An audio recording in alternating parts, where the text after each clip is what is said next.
Hello friends, ಸನ್ನಿಧಿ ಕಿಚನ್ಗೆ ಸ್ವಾಗತ. ಇವತ್ತು ನಾವು ಪತ್ರೊಡೆ ರವಾ ಫ್ರೈ ಹೇಗೆ ಮಾಡೋದು ಅಂತ ತೋರಿಸ್ತೇನೆ. ಇಲ್ಲಿ ಕೆಸುವಿನ ಎಲೆ ತೆಗೆದುಕೊಂಡಿದ್ದೇನೆ. ಅರ್ಧ ಕೆಜಿಯಷ್ಟು ಬೆಳ್ತಿಗೆ ಅಕ್ಕಿ 2 ಗಂಟೆ ನೆನೆಸಿಟ್ಟುಕೊಂಡಿದ್ದೇನೆ. ಆಮೇಲೆ 1 ಕಪ್ಪಿನಷ್ಟು ಉದ್ದಿನ ಬೇಳೆ, ಅಂದರೆ ಒಂದು ಸಾಧಾರಣ 150 ಗ್ರಾಮಿನಷ್ಟು ಉದ್ದಿನ ಬೇಳೆ, 2 ಟೀ ಸ್ಪೂನು ಕೊತ್ತಂಬರಿ, ಇದು ಹಸಿ, ಒಂದು 10 ಬ್ಯಾಡಗಿ ಮೆಣಸು, ಅದು ಕೂಡ ಹಸಿ, ಇನ್ನೂ ಈಗ ಡ್ರೈ ರೋಸ್ಟ್ ಮಾಡಬೇಕು. ಒಂದು ನಿಂಬೆ ಗಾತ್ರದಷ್ಟು ಹುಳಿ, ಅಷ್ಟೇ ಬೆಲ್ಲ, ಅರಶಿನ, ಒಂದು 1/4 ಟೀ ಸ್ಪೂನಿನಷ್ಟು ಇಂಗು, ರುಚಿಗೆ ತಕ್ಕಷ್ಟು ಉಪ್ಪು. ಈಗ ಮೊದಲಿಗೆ ನಾವು ಉದ್ದಿನ ಬೇಳೆಯನ್ನು ಡ್ರೈ ರೋಸ್ಟ್ ಮಾಡಬೇಕು. ಈಗ ಒಂದು ಬಾಣಲೆ ಬಿಸಿಯಾಗಿದೆ. ಉದ್ದಿನ ಬೇಳೆ ಹಾಕಿ ಇದನ್ನು ಗೋಲ್ಡನ್ ಬ್ರೌನ್ವರೆಗೆ ರೋಸ್ಟ್ ಮಾಡಬೇಕು, ಎಣ್ಣೆ ಹಾಕಲಿಕ್ಕಿಲ್ಲ. ಈಗ ಉದ್ದಿನ ಬೇಳೆ ಇಷ್ಟು ರೋಸ್ಟ್ ಆಗಬೇಕು, ಇದು ಸಾಕು, ತೆಗೆಯುವ.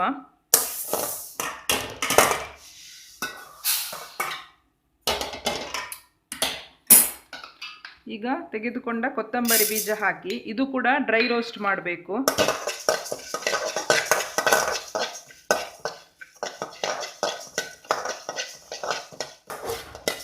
ಕೊತ್ತಂಬರಿ ಬೀಜ ಫ್ರೈ ಆಗಿದೆ, ತೆಗೆಯುವ.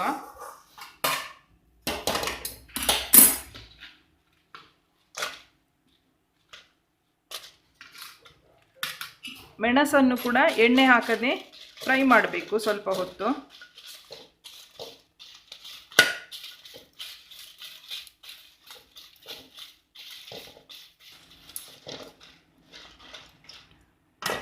ಮೆಣಸು ಫ್ರೈ ಆಗಿದೆ, ತೆಗೆಯುವ.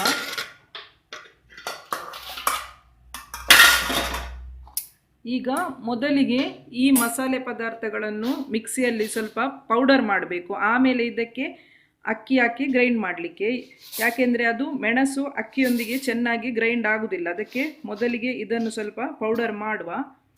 ಈಗ ಮೆಣಸು ಮತ್ತು ಉದ್ದಿನ ಬೇಳೆ ಪೌಡರ್ ಆಗಿದೆ, ಅದಕ್ಕೆ ನಾವು ಅಕ್ಕಿಯನ್ನು ಹಾಕುವ. ಫ್ರೆಂಡ್ಸ್, ನೀವಿಲ್ಲಿ ಗ್ರೈಂಡ್ ಮಾಡುವಾಗ ಜಾಸ್ತಿ ನೀರು ಹಾಕಿ ಗ್ರೈಂಡ್ ಮಾಡಬೇಡಿ, ಮಿಶ್ರಣ ದಪ್ಪ ಇರಬೇಕು, ಇಲ್ಲದಿದ್ದರೆ ಎಲೆಯ ಮೇಲೆ ನಮಗೆ ಸವರಲಿಕ್ಕೆ ಅದು ಬರುವುದಿಲ್ಲ. ಅದಕ್ಕೋಸ್ಕರ ನೀರು ಸ್ವಲ್ಪನೇ ಹಾಕಿ, ಅಥವಾ ನೀರು ಹಾಕದೇ ಗ್ರೈಂಡ್ ಮಾಡಿ. ಮತ್ತು ಗ್ರೈಂಡ್ ಮಾಡಲಿಕ್ಕೆ ಕಷ್ಟ ಆದರೆ ಮಾತ್ರ ಸ್ವಲ್ಪ ನೀರು ಹಾಕಬೇಕು. ಈಗ ತೆಗೆದುಕೊಂಡ ಅಕ್ಕಿಯನ್ನೆಲ್ಲ ಇದಕ್ಕೆ ಹಾಕುವ. ಆಮೇಲೆ ಬೆಲ್ಲ ಕೂಡ ಇದಕ್ಕೆ ಹಾಕಿ, ಹುಣಸೆ ಹಣ್ಣು, ಅರಶಿನ, ರುಚಿಗೆ ತಕ್ಕಷ್ಟು ಉಪ್ಪು, ಆಮೇಲೆ ಸ್ವಲ್ಪ ಇಂಗು, ಇಷ್ಟನ್ನು ಹಾಕಿ ಈಗ ಇದನ್ನು ಗ್ರೈಂಡ್ ಮಾಡಬೇಕು.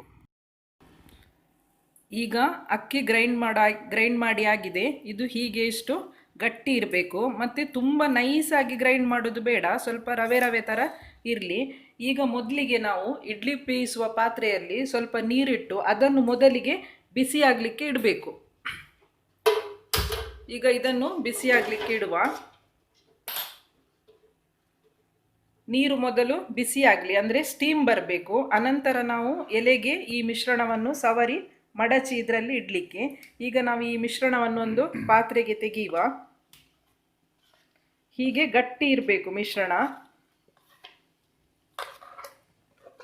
ಈಗ ಮೊದಲಿಗೆ ಕೆಸುವಿನ ಎಲೆಯ ಈ ಪಾರ್ಟನ್ನು, ಅಂದರೆ ಇಲ್ಲಿ ಈ ಭಾಗದ ಈ ಪಾರ್ಟನ್ನು ಹೀಗೆ ತೆಗಿಬೇಕು, ಯಾಕೆಂದರೆ ಇಲ್ಲದಿದ್ದರೆ ನಮಗೆ ಅದು ಫೋಲ್ಡ್ ಮಾಡಲಿಕ್ಕೆ ಸರಿಯಾಗಿ ಬರುವುದಿಲ್ಲ.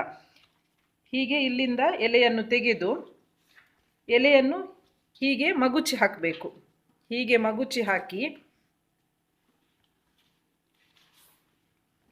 ಇನ್ನೊಂದು ಎಲೆದ್ದು ಕೂಡ ಈ ಪಾರ್ಟನ್ನು ತೆಗೆಯುವ. ಹೀಗೆ ಮಗುಚಿ ಹಾಕಿ ಇದರ ಮೇಲೆ ಹಿಟ್ಟನ್ನು ಸವರಬೇಕು. ಹೀಗೆ ಚೆನ್ನಾಗಿ ಸವರೋದು.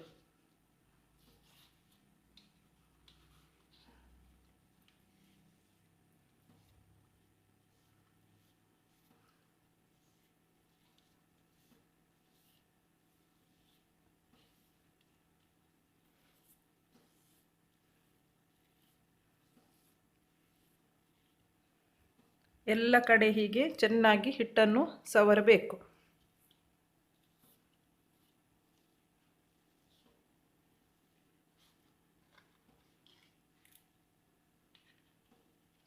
ಈಗ ಇನ್ನೊಂದು ಎಲೆಯನ್ನು ಹೀಗೆ ತಿರುಗಿಸಿ ಹೀಗೆ ಹಾಕಬೇಕು. ಈಗ ಇದರ ಮೇಲೆ ಇನ್ನೊಮ್ಮೆ ಹಿಟ್ಟು ಸವರಬೇಕು.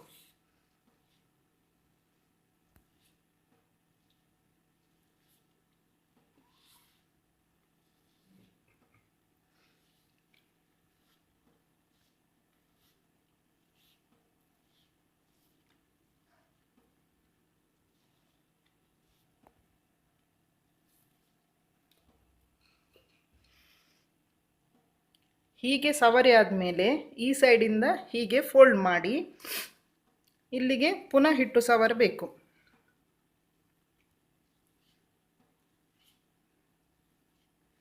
ಆಮೇಲೆ ಈ ಸೈಡಿಂದ ಇನ್ನೊಮ್ಮೆ ಹೀಗೆ ಫೋಲ್ಡ್ ಮಾಡಬೇಕು. ಇಲ್ಲಿ ಕೂಡ ಹೀಗೆ ಹಿಟ್ಟು ಸವರೋದು.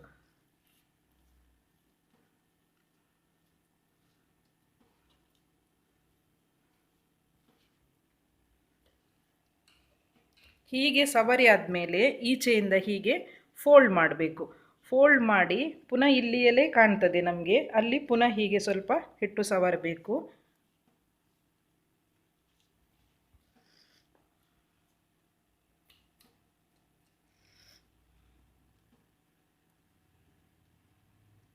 ಹೀಗೇನೆ ಎಲ್ಲ ಭಾಗಕ್ಕೆ ಹಿಟ್ಟು ಸವರಿ ಫೋಲ್ಡ್ ಮಾಡ್ತಾ ಹೋಗುದು.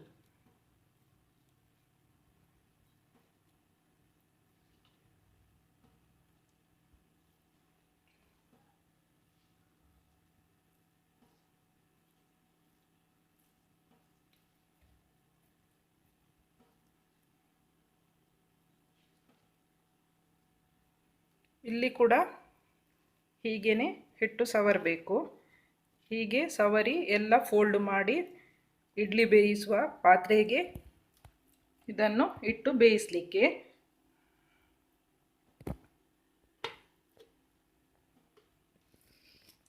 ಈಗ ಇನ್ನೊಂದು ಎಲೆಗೆ ಹಾಗೇನೆ ಹಿಟ್ಟು ಸವರುವ ಎಲೆಯನ್ನು ಹೀಗೆ ಕವಚಿ ಹಾಕಬೇಕು. ಆಮೇಲೆ ಈ ಪಾರ್ಟನ್ನು ತೆಗಿಬೇಕು.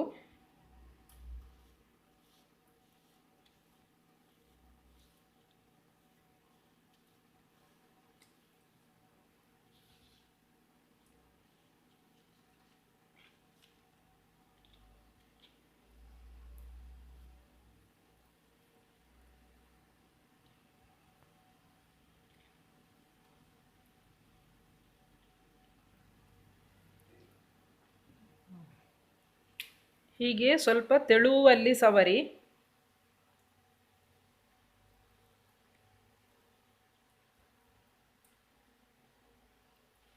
ಈಗ ಇನ್ನೊಂದು ಎಲೆಯನ್ನು ಇದರ ಮೇಲೆ ಹೀಗೆ ತಿರುಗಿಸಿ ಇಡಬೇಕು. ಇದಕ್ಕೆ ಕೂಡ ಹೀಗೆ ಸವರಬೇಕು.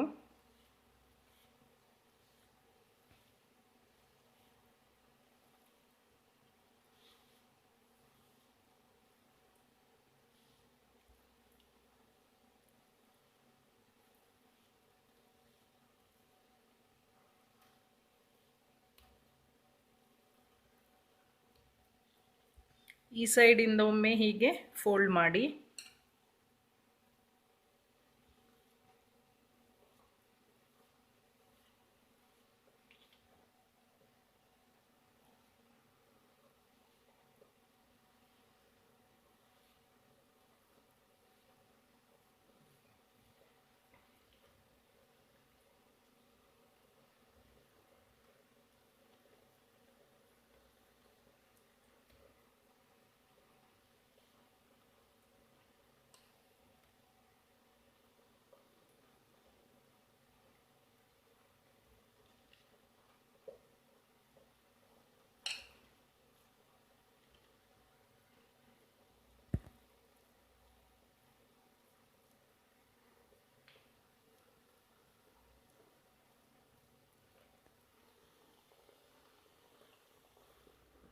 ಹೀಗೇನೆ ಎಲ್ಲ ಎಲೆಗಳನ್ನು ಫೋಲ್ಡ್ ಮಾಡಿ ಹೀಗೆ ಇಟ್ಟು ಒಂದು ಮುಚ್ಚಳ ಮುಚ್ಚಿ 25 ನಿಮಿಷ ಇದನ್ನು ಬೇಯಿಸಬೇಕು. ಈಗ ಇದು ಬೆಂದಿದೆಯಾ ನೋಡುವ.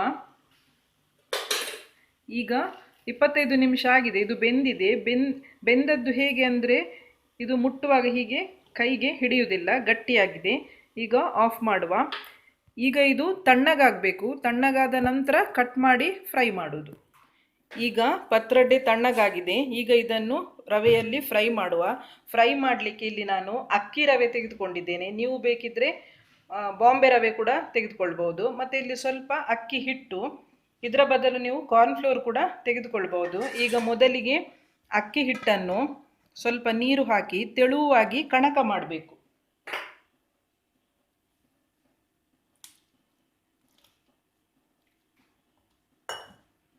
ತುಂಬ ತೆಳುವು ಇರಬೇಕಿದು.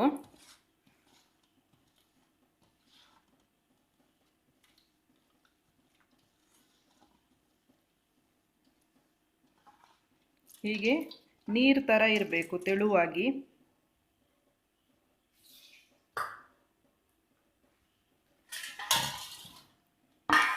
ಈಗ ಪತ್ರೊಡೆಯನ್ನು ಕಟ್ ಮಾಡುವ.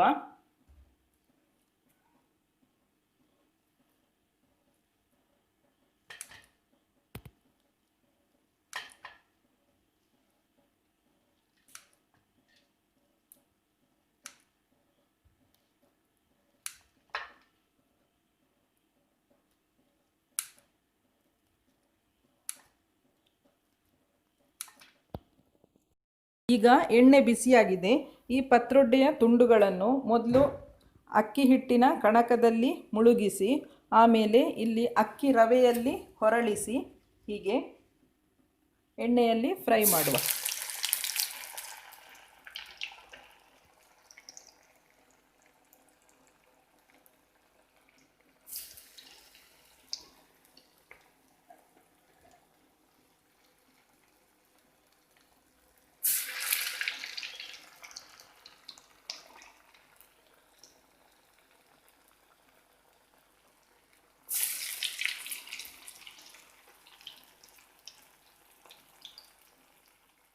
ಈಗ ಇದು ಆಗಿದೆ. ಇಷ್ಟು ಬ್ರೌನ್ ಆದರೆ ಸಾಕು, ಜಾಸ್ತಿ ಬ್ರೌನ್ ಆಗೋದು ಬೇಡ. ತೆಗೆಯುವ ಇದನ್ನು.